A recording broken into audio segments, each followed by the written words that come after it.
Hey guys, how's it going? Toby here, and welcome back to a brand new video here on my channel. Welcome back to another one of our squad builders, and today we're going to go with a silver team. I don't really do these too much, and it's going to be in the 3-5-2 formation, and I think it's a really fun team. It's got some players in here that you may have seen possibly on Foothead because they've got some really strong stats, but you might be wondering what team to build them around, especially one of our strikers. I think he's actually relatively tough to make an interesting team around, but let me know what you guys think about the team. Now, if you do need to get some Microsoft points, some PlayStation Network codes, definitely check out g2a.com. I use them all the time myself if I ever want to pick up any. TBY3 will get you some money off at the checkout as well, which is always really, really nice.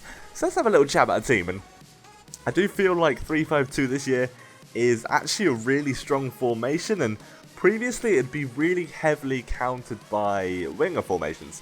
I don't find this too much of a problem, even though there is a ridiculous amount of people using the winger formation this year. Like, it's pretty much every single game. So you might be thinking, hang on, 3-5-2 surely would be quite bad. It really doesn't feel like that at all. Like, they often attack very, very heavily with winger formations. As long as you're good at defending and are smart with your centre-backs and don't just run at them, you'll be absolutely fine. Because the way a 4-3-3 works, for example, they're running at you with the ball. If you move forward with your centre-backs, you're going to have two people left at the most, and they can quite easily just offload the ball to their left wing, their right wing, and probably score past you, because two people isn't really enough. Now, what I would recommend doing is literally controlling one of your two centre defensive mids. It doesn't matter which one. Both of them are actually really, really good. Control one of them, let your three centre-backs be controlled by the computer, and there you go. There you go. What will happen is your three centre-backs will back off so much, they'll be forced to either try and do some skills because there'll be open space, or try and get past them, in which case you'll then have to use your CDM, which is no problem at all. First one of those is going to be Mendy. Now, I will mention this guy gets absolutely knackered in one game, like literally hammered. His fitness is diabolical. Not sure if the fitness stat still does mean something on FIFA 16. I haven't actually checked recently, but I know on FIFA 14 it never actually mattered. Can't remember from last year, but regardless, if his fitness stat is low, I'm not surprised. Sandro, always injured. Now, these aren't too negative. I know it sounds like I'm putting a bit of a bad spin on these two CDMs. They're fantastic. They're really, really good. Both of them do exactly what I want them to do.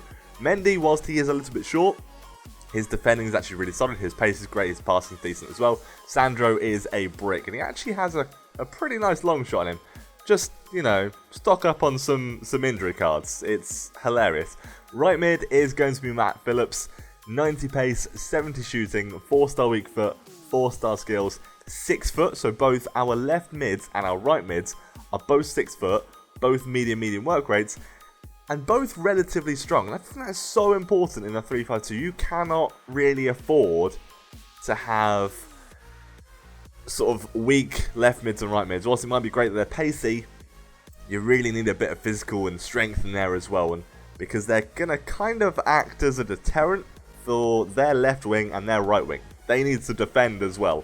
I know it sounds crazy, but medium work rates is perfect. Our cam is really good rider, and then we have NIANG over at striker. 13,000 coins, so a little bit pricey, but he's 6 foot tall with a high attacking work rate, 4-star skills, great shooting, decent pace, and awesome dribbling. The only thing that kind of lets him down a tiny bit is he's not the strongest. Right hand side on the striker is going to be a monster. He's so good, so good. The only one thing that lets him down a tiny bit, his passing is so incredibly hit and miss, but you would kind of guess that from the 58 passing. It's one of those stats that is always a bit weird. Is it actually worth having or is it not? But I think it really is this year, and his passing can sometimes be on point and sometimes it can be wildly out of control. But Ryder actually did a really nice job at cam. I feel like whilst his passing stat doesn't look too good, I actually looked at his in-game stats, and his short passing, I believe, is 71. Long passing is like 62, so that's why it's kind of in between a little bit, and That's why it might look a little bit worse than it actually is. But I actually found his short passing to be relatively decent. Sometimes, again, hit and miss, but the team was very fun to play with. The formation is very, very strong. You have such a crowded midfield. Great for some people, not so good for others. Another point is probably the defending that this team forces you into.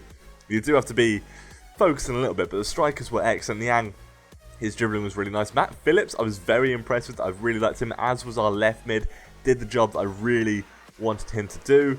I liked it. I really, really liked this team, and there are a couple of flaws with it. I think Silvestri, our goalkeeper, was brilliant. I can't find any flaws with him. He did his job as a keeper really nicely.